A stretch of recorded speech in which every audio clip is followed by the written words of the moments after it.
Assalamualaikum warahmatullahi wabarakatuh.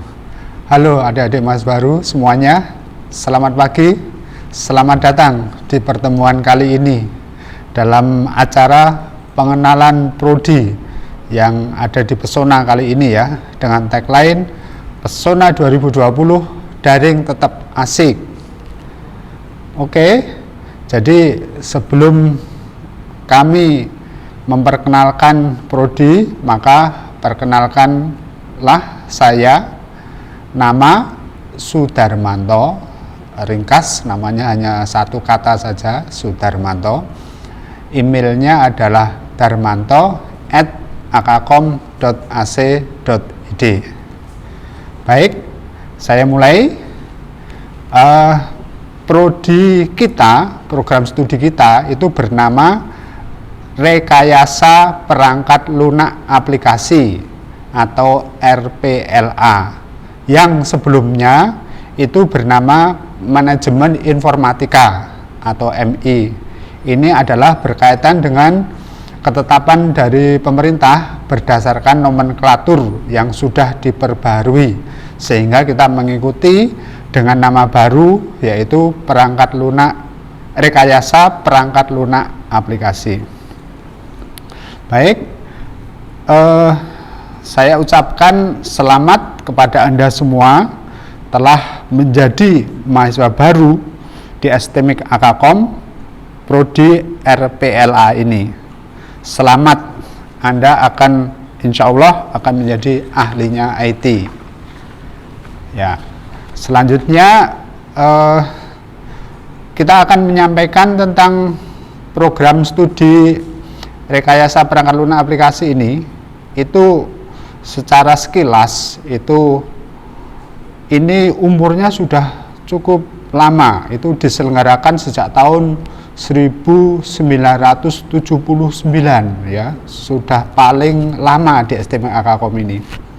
Kemudian terakhir mendapatkan akreditasi pada tahun 2015 dengan akreditasi B dengan SK nomor 1143/SK/Ban PT /Akred/DPL ketiga/11/2015 yang akan berakhir tanggal 7 November 2020, karena umur akreditasi adalah 5 tahun, yang nanti sudah akan diperpanjang lagi 5 tahun ke depan lagi. Oke, selanjutnya prodi kita itu mempunyai visi ya, semua institusi mesti mempunyai visi, yaitu menjadi program studi yang unggul dan mampu bersaing di tingkat nasional pada tahun 2024 di bidang rekayasa program aplikasi sistem informasi untuk keperluan bisnis yang bersifat adaptif serta berlandaskan nilai-nilai luhur budaya bangsa.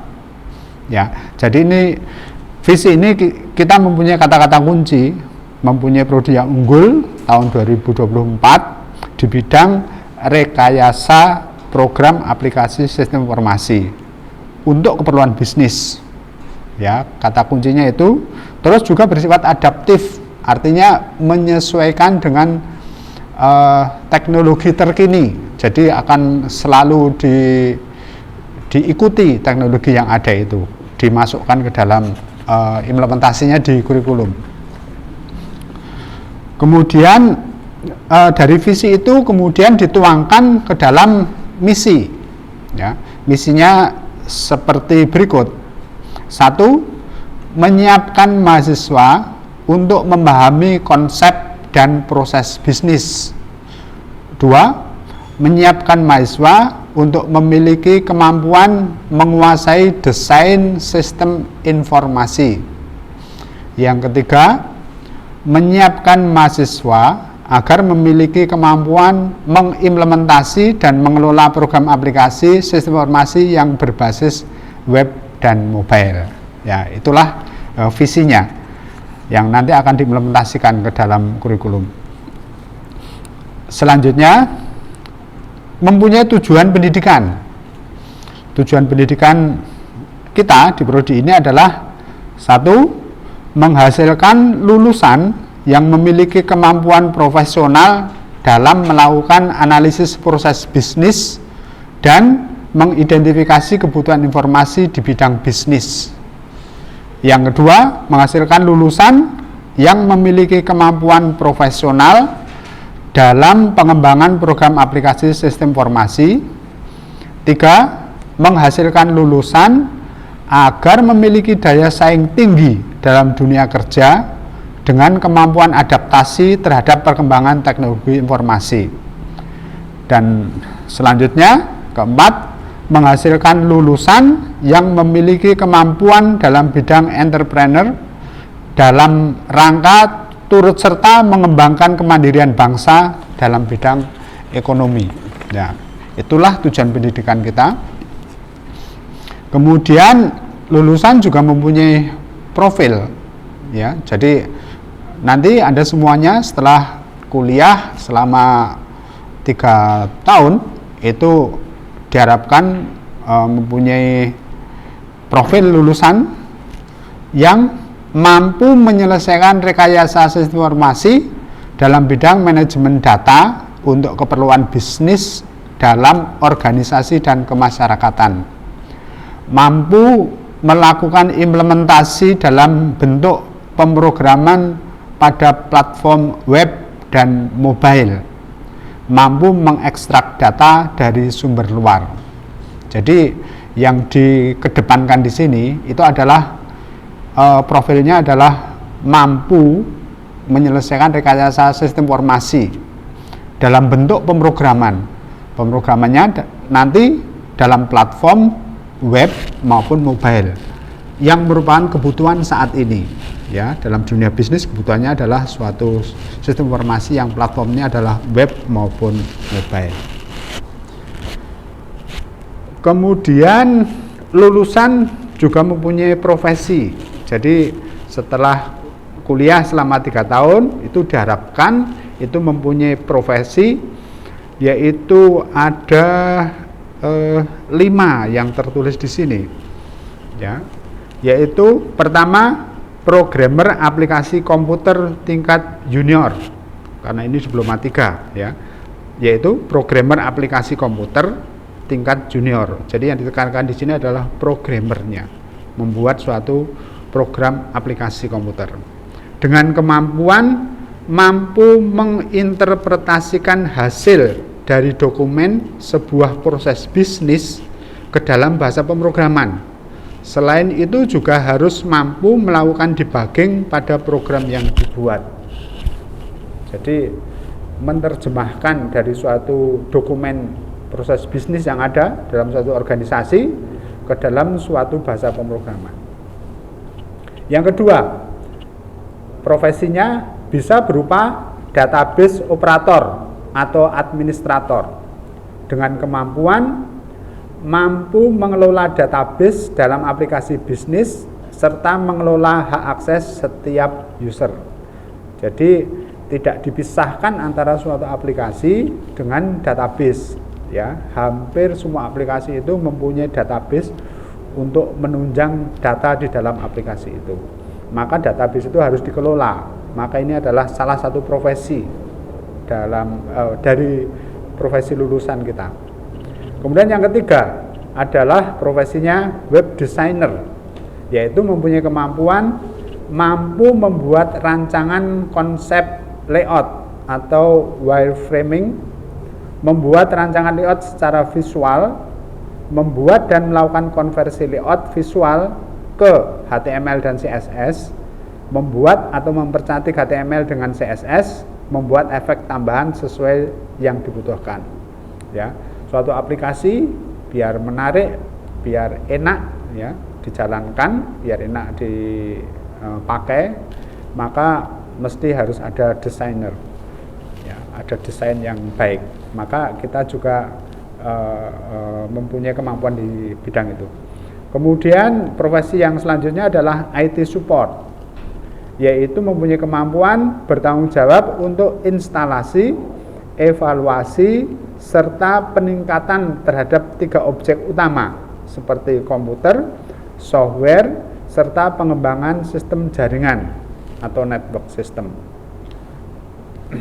Selanjutnya yang terakhir adalah profesinya technopreneurship, yaitu mempunyai kemampuan mampu secara mandiri berusaha di bidang penjualan secara online. Ya, sekarang sudah biasa kita lihat sehari-hari itu penjualan secara online. Maka diharapkan juga mahasiswa lulusan nanti mempunyai profesi seperti itu, yang ini nanti akan diterjemahkan dalam kurikulum.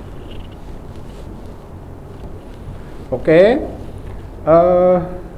kurikulum kita itu dirancang dalam waktu 3 tahun atau 6 semester, ya, karena ini kita adalah diploma 3. Jadi tepat 3 tahun atau 6 semester. Yang kita bisa breakdown, ya, untuk tahapan-tahapan tahunnya. Untuk tahun yang pertama, kita akan mempelajari tentang pengenalan teknologi informasi, pengenalan tentang berbagai sistem informasi, sistem operasi, kemudian cara membuat program melalui algoritma dan pemrograman, kemudian merancang sistem basis data yang baik, kemudian mempelajari paradigma pemrograman berorientasi objek, dan juga mengenal teknologi web dari sisi presentasi atau dari sisi klien. Ya, jadi dalam kurikulum kita nanti di tahun pertama itu secara garis besar itu akan mampu, ya, atau akan mempelajari hal-hal seperti yang tadi. Kemudian juga ada mata kuliah yang namanya proyek, yaitu proyek 1. Mata kuliah ini di tahun pertama, saya kira ini ditempatkan di semester 2, ya. Mata kuliah yang namanya proyek 1 ini adalah suatu mata kuliah yang merangkum mata-mata kuliah yang lain-lain dalam bentuk aplikasi implementasi dari suatu algoritma pemrograman. Jadi di semenjak tahun pertama itu mahasiswa sudah belajar membuat aplikasi sederhana, ya, tentang proses bisnis tertentu untuk algoritma pemrograman. Selanjutnya untuk tahun yang kedua itu kira-kira berisi tentang pengembangan program untuk proses bisnis dengan teknologi web dengan level pengolahan data sisi server yang menggunakan basis data. Jadi ini dalam tahun kedua kita sudah menginjak ke dalam program pengolahan datanya dari sisi server. Nah, pengolahan datanya tentu saja menggunakan basis data, ya. Kemudian pemrograman web menggunakan framework. Jadi membuat aplikasi sudah mulai lebih terstruktur menjadi skala yang lebih besar dengan menggunakan framework.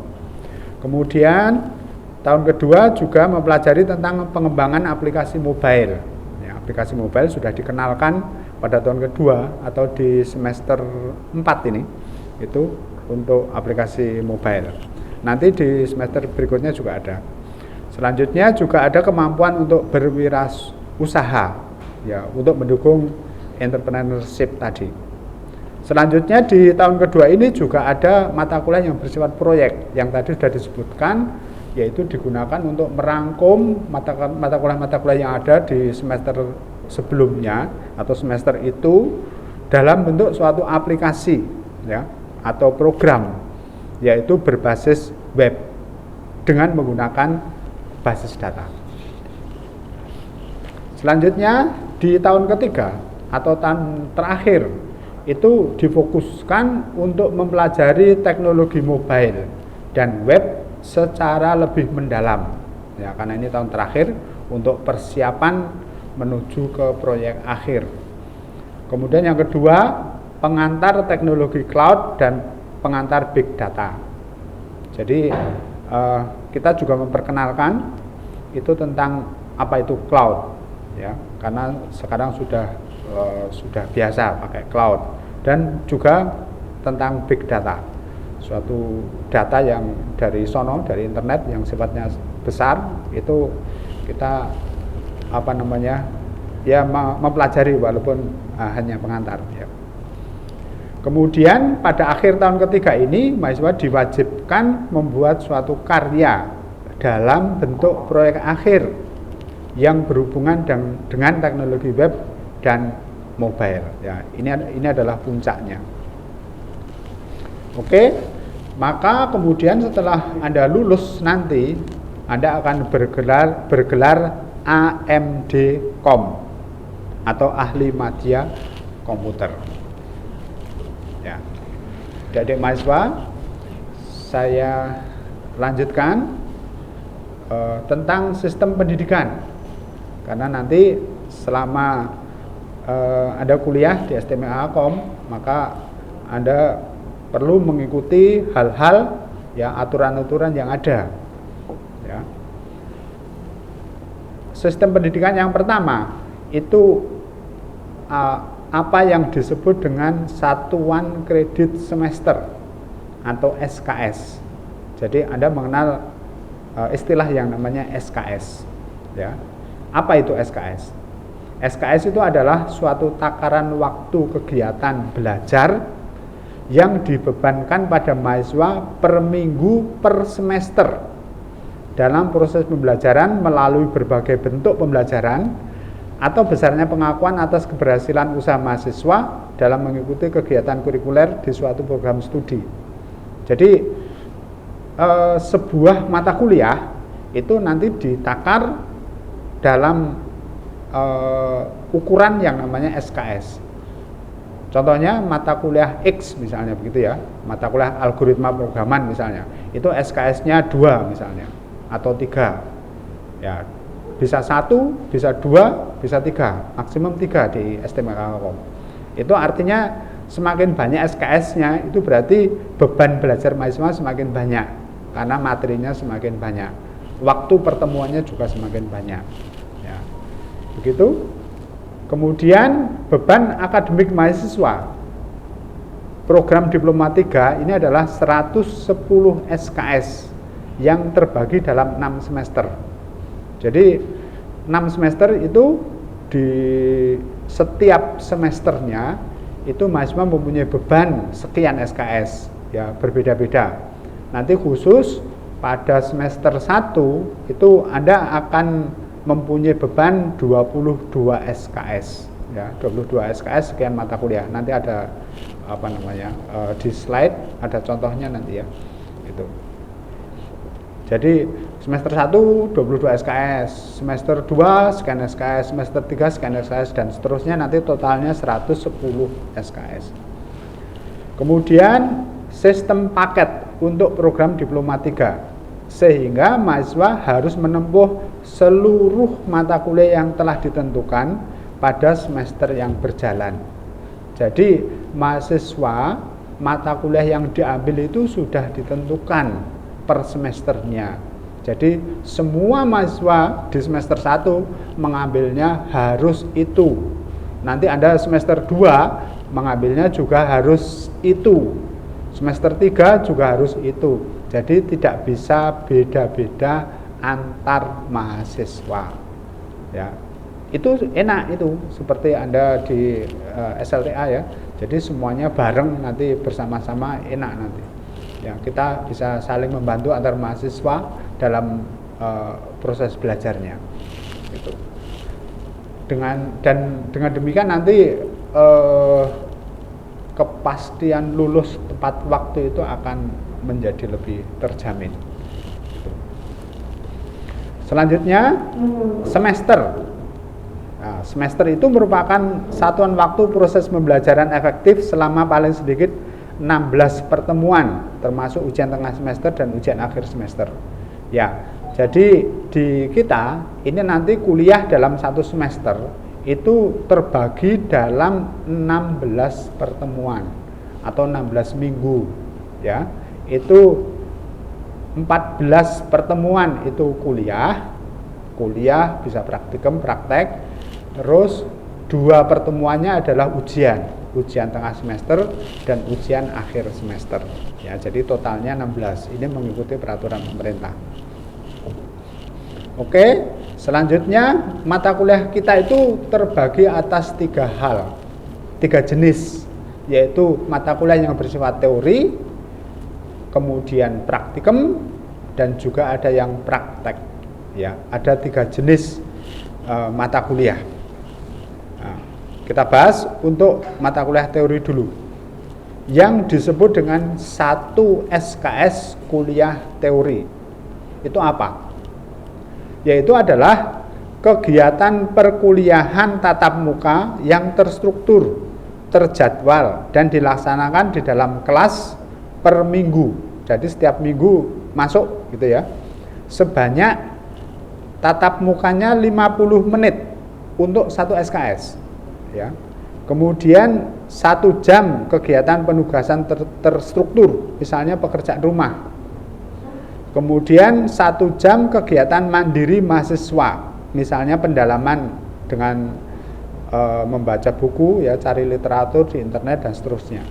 Jadi yang disebut dengan 1 SKS teori itu adalah secara garis besar kuliahnya itu 50 menit, kemudian 1 jam itu ada PR, jadi dosen ngasih tugas itu yang bisa dikerjakan kira-kira 1 jam, terus kemudian 1 jam lagi itu belajar sendiri, mandiri, ya, mencari sumber-sumber untuk memperdalam. Oke, selanjutnya 1 SKS praktikum. Jadi praktikum ukurannya juga SKS, semuanya SKS ya. Itu adalah kegiatan di luar perkuliahan tatap muka atau teori yang terstruktur dan terjadwal, yang bertujuan untuk meningkatkan pemahaman teori. Jadi praktikum itu tujuannya untuk meningkatkan pemahaman teori atau memberikan suatu keterampilan. Jadi selain meningkatkan, biar juga terampil. Misalnya nanti algoritma pemrograman itu ada teorinya, tapi tentu saja tidak cukup suatu membuat program kok teori saja, mesti ada praktikumnya. Nah, praktikum ini gunanya untuk meningkatkan pemahaman mata kuliah algoritma pemrograman dan juga untuk meningkatkan keterampilan. Ya. Per minggu itu sebanyak 2 jam kegiatan praktikum. Ya, nanti kalau kuliahnya ada daringnya, ada juga offline ya. Nanti setelah masa pandemi berakhir nanti kan kita akan offline. Itu praktikumnya adalah untuk 1 SKS, itu artinya praktikum di lab itu 2 jam. Ditambah 1 jam lagi untuk kegiatan pelaporannya. Ya, jadi seperti itu praktikum kita. Kemudian juga ada mata kuliah yang sifatnya praktek. Ya, praktek misalnya bahasa Inggris, proyek dan yang lain-lain. Itu ya, praktek.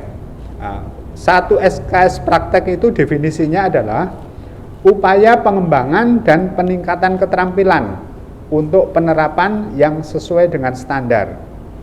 Per minggu sebanyak 2 jam kegiatan praktek dan 1 jam kegiatan pelaporannya. Jadi tentang waktu sama antara praktek dengan praktikum. Hanya bedanya kalau praktikum itu adalah untuk keterampilan dan peningkatan pemahaman, sementara kalau praktek itu adalah untuk pengembangan dan peningkatan keterampilan juga. Ya, jadi praktek itu sifatnya lebih luas lagi untuk pengembangan, tapi waktunya sama. Ya, saya teruskan menginjak ke rencana studi.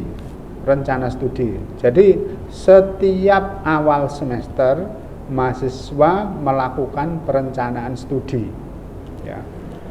Rencana studi itu nanti itu dilakukan secara online ya, lewat siakat nanti ya, siakat.alkom.ac.id. Tapi khusus untuk semester 1 ini ya, rencana studinya atau mengisi KRS-nya itu diisi oleh bagian administrasi akademik atau bagian adab. Ini demi kecepatan dan kemudahan saja, karena mahasiswa belum pernah ini, karena ini mahasiswa baru ya. Tapi nanti untuk semester-semester selanjutnya, nanti pengisian KRS atau rencana studi ini nanti diisi secara online sendiri. Kemudian ini nanti ya, ini bukan masa sekarang ya, masa pandemi ini dan masa-masa baru agak berbeda. Nanti selanjutnya untuk semester berikutnya, mahasiswa itu wajib bertemu dosen pembimbing akademiknya atau dosen wali untuk berkonsultasi mengenai rencana studi selanjutnya. Walaupun ini sudah ada paketnya, setiap semester sudah ada paket, tapi untuk monitoring sifatnya ya, dan untuk memacu proses pembelajarannya. Oke, adik-adik mahasiswa, saya teruskan. Mudah-mudahan nggak bosen ya dengan apa yang saya sampaikan ini, karena ini sifatnya adalah suatu aturan-aturan yang perlu dipahami sebelum masuk kuliah. Beban kredit semester. Jadi dalam satu semester itu mahasiswa mempunyai beban kredit. Kredit itu tadi takarannya namanya SKS tadi. Yang disebut dengan beban kredit semester itu adalah jumlah SKS yang diambil oleh mahasiswa dalam satu semester. Ya. Contohnya tadi sudah saya sebutkan, dalam semester 1 itu nanti beban mahasiswa, beban kredit semesternya adalah 22 SKS. Ini mahasiswa wajib mengambil mata kuliah ini secara paket. Ya.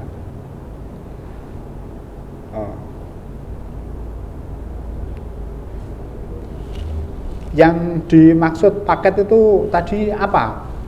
Ya, saya perlu sampaikan lebih lanjut. Paket tadi itu pertama itu adalah beban kredit mahasiswa itu tetap semua juga sama antar mahasiswa. Jadi paket semester 1 adalah 22 SKS misalnya. Jadi itu semua mahasiswa nanti akan mengambil beban yang sama. Itu. Kemudian nanti di semester 2 juga seperti itu. Selanjutnya setelah selesai semester 2 nanti ada proses kenaikan kelas ya, kenaikan kelas. Jadi Anda di kelas atau tingkat 1, kenaikan tingkat atau kenaikan kelas sama ya. Anda sekarang di tingkat 1, kemudian nanti setelah selesai di semester 2 itu ada proses kenaikan kelas itu. Dan menjadi tingkat 2 atau kenaikan tingkat ya, tingkat 2. Itu diharapkan semuanya lulus semua mata kuliah yang ada di semester 1 maupun 2 itu. Ya. Biasanya lulus. Tetapi apabila ada mata kuliah yang masih belum lulus ya, masih ada yang belum lulus, maka di kita itu menyelenggarakan juga apa yang disebut dengan semester antara. Semester antara itu dilaksanakan setelah semester genap, setelah semester 2 nanti. Itu digunakan untuk perbaikan nilai gitu. Jadi ini diharapkan nanti lulus semua atau naik tingkat semuanya gitu. Karena ada semester antara. Nah, inilah enaknya di tempat kita itu. Jadi semuanya nanti lulus semua, karena nanti ada semester 1, semester 2 kalau ada nilai yang masih jelek bisa diulang ya, diperbaiki di semester antara. Seperti halnya sekarang ini kakak kelas Anda di tingkat 3 itu barusan yudisium semuanya lulus ya, lulus yudisium semuanya, tidak ada yang ketinggalan itu. Oke, selanjutnya ada istilah lagi yang disebut dengan indeks prestasi atau biasa disebut dengan IP ya. IP atau indeks prestasi. Apa itu IP? IP itu adalah suatu bilangan pecahan sekian koma sekian, 0,0 sampai 4,0 paling tinggi ya. IP itu adalah suatu bilangan yang menunjukkan tingkat keberhasilan mahasiswa. Nanti setelah UAS, ujian akhir semester ya, kemudian nilai semua mata kuliah akan keluar ya, semua mata kuliah akan ada nilainya. maka nanti IP itu dihitung. Ya, perhitungan IP itu adalah jumlah SKS dari mata kuliah itu dikalikan bobot nilainya. Itu. Setiap mata kuliah seperti itu dijumlahkan. Jadi mata kuliah pertama bobot nilainya apa, kemudian bobot nilainya berapa, dikalikan SKS-nya. Dijumlah semuanya, kemudian hasilnya dibagi dengan jumlah SKS-nya. Untuk semester 1 tadi berapa? 22 SKS. Ya. Nilai di kita itu berbentuk huruf, ya, layaknya di perguruan tinggi. Itu nilainya adalah A, B, C, D, dan E. Jadi nilainya berbentuk huruf seperti itu. Nah, dengan bobot. Jadi A itu diberi bobot 4, B itu 3, C 2, D 1, E 0. E itu artinya tidak lulus, ya. D itu artinya hampir tidak lulus, ya. Sebaiknya diulang. Itu. Jadi saya ulangi lagi, kalau Anda mata kuliah tertentu nilainya A itu berarti berbobot 4, ya. Nilainya B berarti 3 dan seterusnya. Oke.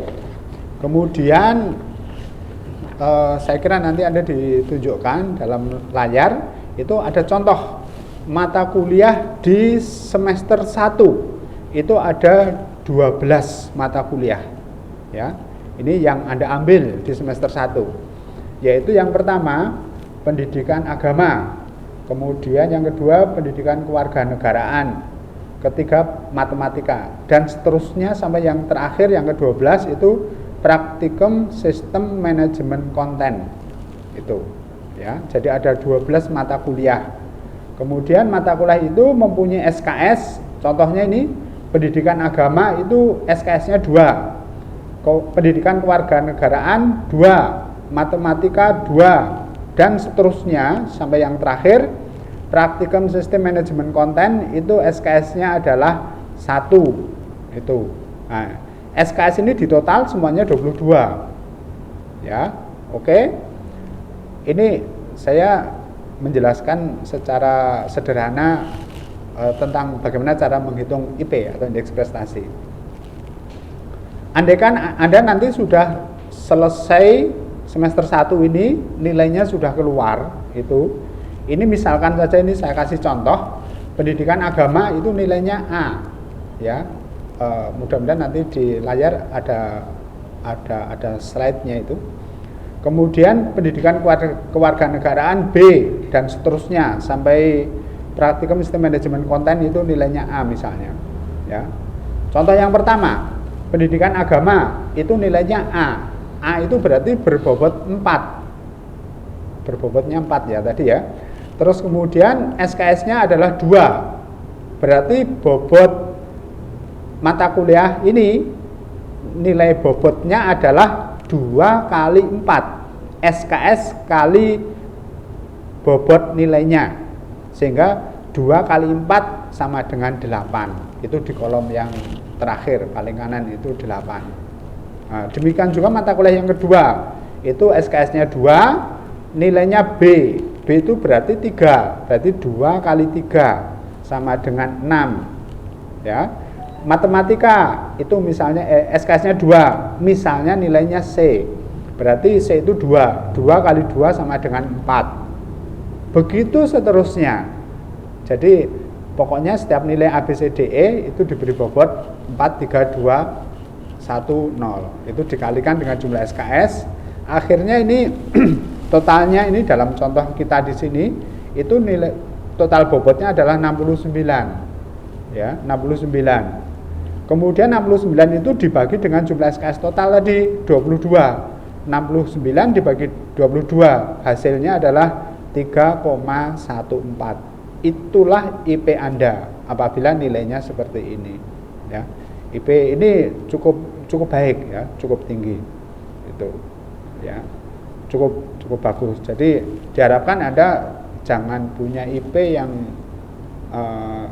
di bawah 3. Sebaiknya 3 ke atas. Sebagai contoh kemarin itu barusan ya kakak kelas Anda di tingkat 3 sudah lulus, IP total semua mata kuliah semester 1 sampai semester 6, 110 SKS itu IP-nya 3,8. Jadi itu tinggi, bagus ya. Jadi nanti diharapkan IP Anda itu adalah 3 ke atas. Oke, adik-adik mahasiswa, kita lanjutkan proses perkuliahan sekarang ya. Proses perkuliahan itu karena ini masih dalam masa pandemi, ini agak berbeda. Ini asumsinya bahwa nanti Anda waktu masuk kuliah secara offline di STMIK Akakom itu nanti Anda wajib berpakaian sopan. Jadi terserah pakaiannya apa saja boleh ya, pakai baju atau kaos, tapi kalau kaos itu yang punya kerahnya itu ya, pokoknya sopan. Terus menonaktifkan alat komunikasi. Jadi setiap mahasiswa kan punya alat komunikasi, HP itu ya, silahkan waktu kuliah itu dinonaktifkan. Terus nggak boleh terlambat, ada toleransinya 15 menit ya, boleh sampai 15 menit ya. Terus nanti kuliahnya dilaksanakan sampai 14 kali. Terus hadir terus. Kalau nggak hadir juga boleh, asal tidak lebih dari 20% atau kehadirannya minimal 80%. Tapi khusus untuk semester 1 ini karena ini dalam masa pandemi, ini kehadiran tidak dihitung ya, karena Anda nanti kuliahnya di rumah gitu. Tapi ada sebagian nanti yang di kampus ya, nanti di akhir-akhir kuliah. Kita akan bicarakan nanti di belakangan nanti. Oke, jika mahasiswa itu tidak ikut ujian akhir semester, maka nilainya otomatis E atau tidak lulus. Ya, makanya jangan sampai tidak UAS ya, agar bernilai baik gitu. Nilai yang kurang baik nanti dapat diulang pada semester antara ya, seperti disampaikan sebelumnya tadi. Ya, selanjutnya tentang penilaian mata kuliah teori. Mata kuliah teori itu mempunyai komponen nilai. Ya, pada umumnya semua dosen itu menggunakan bentuk seperti ini karena ini saya ambilkan dari peraturan akademik. Ya, nilai itu mempunyai komponen dari tugas-tugas atau PR, kemudian juga dari UTS dan juga ada UAS. Komponen nilai ini mempunyai bobot, ya, dapat dilihat nanti di peraturan akademik. Anda bisa lihat nanti, lihat sendiri peraturan akademiknya. Itu. Jadi punya bobot, punya range itu antara berapa ya? 25 sampai 35% kalau nggak salah. Itu masing-masing. Tapi setiap komponen ini punya range masing-masing. Setiap komponen mempunyai bobot masing-masing, itu tadi sudah disampaikan. Kemudian akan diberi nilai E jika persentase kehadirannya kurang 80% dan tidak ikut ujian akhir. Kemudian demikian juga kuliah praktikum. Nah, praktikum itu juga mempunyai penilaian. Nilainya adalah mempunyai komponen laporan dari semua modul. Jadi dalam satu mata kuliah, satu semester itu Anda nanti akan mengerjakan praktikum 14 kali, berarti juga 14 modul. Membuat laporan 14 modul, satu modul setiap minggunya. Kemudian ada nilai proses dan nilai responsi. Tapi untuk sekarang nggak ada nilai proses ya, karena dikerjakan di rumah. Ya. Ada responsi. Responsi itu seperti ujian akhir kalau di mata kuliah teori. Kemudian juga akan diberi nilai E juga bila tidak ikut responsi atau tidak ikut ujian. Itu. Ya. Selanjutnya itu tentang kuliah di semester ini, semester 1 ini itu dibagi dalam dua hal seperti telah pernah disampaikan dalam pertemuan awal semester yang kemarin ya. Ini saya kira ini pertemuan yang kedua, tapi ini khusus untuk mahasiswa baru. Yang kemarin untuk semua mahasiswa. Itu. Yaitu masa perkuliahannya itu 16 pertemuan, itu 7 September sampai 24 Desember 2020. Itu untuk semester 1 ini. yang dibagi menjadi dua, secara daring dan secara tatap muka. Secara daring itu untuk pertemuan 1 sampai 10. Jadi Anda masuk sekarang langsung pertemuan daring ya. Jadi belajar tidak di Akakom ya, belajar sendiri di rumah. Mulai 7 September sampai 20 November. Kemudian secara tatap muka itu pertemuan ke-11 sampai pertemuan yang terakhir 16. Nanti mulainya tanggal 23 November sampai terakhir 24 Desember. Ya, jadi itu proses masa perkuliahan kita untuk semester ini. Kemudian media utama kuliah daring. Jadi karena kita itu untuk pertemuan-pertemuan di awal ini kuliah daring, maka medianya daring apa? Sudah disepakati media daringnya adalah ELA. Nah, kita sebut ELA. ELA itu adalah e-learning. Webnya adalah elearning.akakom.ac.id ya, ELA. Kemudian yang kedua adalah siakat. siakat.akakom.ac.id ya. Tapi yang utamanya adalah ELA itu. Terus bagaimana tata cara mendapatkan akun? Terus bagaimana cara menggunakan ELA? Itu saya kira Anda ada sesi lain ya. Bagaimana cara ELA Anda masuk ke ELA. Selanjutnya nanti waktu UTS ujian tengah semester itu daring 26 Oktober sampai 6 November. Itu UTS. Dan UAS-nya adalah 28 Desember sampai 15 Januari. Tapi ini kayaknya ada cuti bersama dari pemerintah, sehingga nanti UAS-nya saya kira ada pembaruan tanggal. Nanti akan diinfokan kemudian. Selanjutnya jadwal kuliah, ya. Jadwal kuliah itu juga disampaikan dalam slide. Mudah-mudahan Anda menerima ya. Jadwal kuliah kita itu selengkapnya Anda bisa lihat di siakat.akakom.ac.id ya. Nanti kalau Anda sudah punya akun ya, itu sudah ada jadwalnya. Kuliah kita itu hari Senin sampai Jumat. Contohnya, kebetulan saya mengajar Anda, mata kuliahnya salah satunya adalah algoritma dan pemrograman. Kebetulan ini ya, itu saya sebagai dosen pengampu, itu kuliahnya adalah hari Senin pukul 8 sampai pukul 11.40. Ini kalau kuliah offline ya. Kalau kuliah beneran di STMK Akakom, ruangnya di S32 ini itu.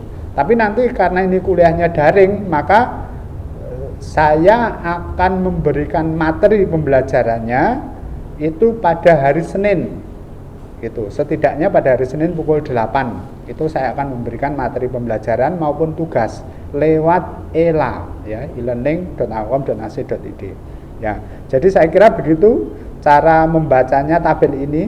Contoh lain misalnya bahasa Inggris 1 itu dosennya Bu Siska Lydia Revianti, itu kuliahnya hari Rabu pukul 8. Jadi nanti bahasa Inggris itu Anda lihat saja hari Rabu pukul 8, nanti di media ELA itu Anda masuk media ELA untuk melihat modul pembelajarannya. Ya, saya kira begitu adik-adik mahasiswa. Kemudian ini bagian akhir ya. Setelah Anda kuliah sampai semester 6 terakhir itu gongnya terakhirnya itu adalah proyek akhir. Proyek akhir itu adalah suatu mata kuliah yang berbobot 4 SKS, yaitu membuat software, karena namanya prodinya juga rekayasa perangkat lunak, rekayasa software. Jadi membuat software dan harus diambil oleh setiap mahasiswa. Software ini untuk mengimplementasikan ilmu yang telah diperoleh sebelumnya dalam semester-semester sebelumnya dalam bentuk suatu software yang bersifat aplikatif ya, suatu software proses bisnis. Yang biasanya kalau di offline nanti di kelas untuk membuatnya itu bisa bareng-bareng di sini biar lebih termonitor. Oke, kemudian menuju ke syarat kelulusan. Untuk bisa lulus dari program Diploma 3 ini, mahasiswa diwajibkan menempuh semua mata kuliah yang ada dalam struktur mata kuliah yang mempunyai beban akademik 110 SKS dan memiliki IPK atau indeks prestasi kumulatif minimal 2,0. Jadi Anda harus lulus semuanya, 110 SKS diambil dan IPK-nya adalah 2,0. Terus waktu penyelesaian pendidikan selama-lamanya 10 semester. Tadi kan 6 semester total 3 tahun ya. Tapi ada kelonggaran dari pemerintah itu bisa sampai 10 semester atau 5 tahun. Tidak boleh lebih. Karena kalau lebih dari situ Anda tidak bisa mendapatkan apa yang namanya PIN, penomoran ijazah nasional. Jadi ini maksimum 10 semester. Itu termasuk cuti akademik 2 kali. Kemudian nilai kelulusan minimal untuk mata kuliah praktikum, praktek, proyek, dan proyek akhir itu adalah C. Nggak boleh kurang dari itu. Ya, ada beberapa mata kuliah yang nilainya D itu bisa untuk mata kuliah tertentu. Tapi untuk mata kuliah ini itu harus nilainya C. Ya. Selanjutnya yudisium akhir semester. Jadi setiap semester kita itu melakukan yudisium. Ya. Istilahnya yudisium. Yudisium yang dilaksanakan pada setiap akhir semester untuk memberi ketetapan nilai pada semester yang berlangsung. Jadi dipastikan semua nilainya itu sudah ada semuanya. Itu. Terus yudisium dilaksanakan pada akhir semester genap bertujuan untuk menetapkan kenaikan tingkat mahasiswa. Jadi kalau yudisium akhir semester ganjil itu hanya ketetapan nilai, kalau akhir semester genap itu untuk kenaikan tingkat. Nah, sifatnya seperti itu. Ya. Secara detail nanti Anda bisa melihat hal-hal di slide-nya saya kira itu. Jadi contohnya ini apabila pada tahun kuliah yang bersangkutan memenuhi standar ketentuan minimal atau SKM. Jadi setiap akhir semester Anda harus mempunyai standar ketentuan minimal, yaitu IP-nya 2,0, tidak mempunyai nilai E, dan nilai minimal C untuk mata kuliah praktikum, praktek, dan mata kuliah yang berkategori kompetensi utama. Kemudian juga mata kuliah agama, Pancasila, Bahasa Indonesia, dan Kewarganegaraan. Itu adalah nggak boleh nilainya D atau E, minimal harus C, ya, C ke atas. Oke, kemudian ada satu jenis yudisium lagi, yaitu yudisium kelulusan. Yudisium kelulusan itu adalah yudisium yang diselenggarakan pada semester genap atau semester ganjil, tapi biasanya ini genap karena itu pas 6 semester, untuk menetapkan kelulusan mahasiswa. Jadi mahasiswa lulus program Diploma 3, itu ketetapannya namanya adalah yudisium kelulusan. Seperti yang terakhir ini barusan kita melakukan yudisium pada tanggal 31 Agustus yang kemarin. Itu. Mahasiswa dinyatakan lulus pada akhir tahun kuliah itu apabila memenuhi persyaratan SKM tadi juga. Itu. Ya, SKM-nya adalah mempunyai nilai C untuk praktek praktikum, terus kemudian mata kuliah tertentu yang berkategori kompetensi utama, dan mata kuliah agama, Pancasila, Bahasa Indonesia, dan Kewarganegaraan, dan mata kuliah tertentu yang ditetapkan oleh program studi. Ya. Oke. Ya, saya kira begitu adik-adik mahasiswa. Itu penjelasan mengenai awalan tentang apa itu program studi kita, ya. Mudah-mudahan bisa dimengerti. Nanti apabila masih ada yang kurang jelas, itu monggo saja, silahkan saja ditanyakan lewat WhatsApp group. Kan kita sudah membuat WhatsApp group, ya. Apabila ada yang kurang jelas nanti bisa ditanyakan di sana. Kita nanti bisa bisa share di sana. Ya, saya kira demikian yang bisa saya sampaikan. Mohon maaf bila ada kekurangan di sana sini. Terima kasih. Wassalamualaikum warahmatullahi wabarakatuh.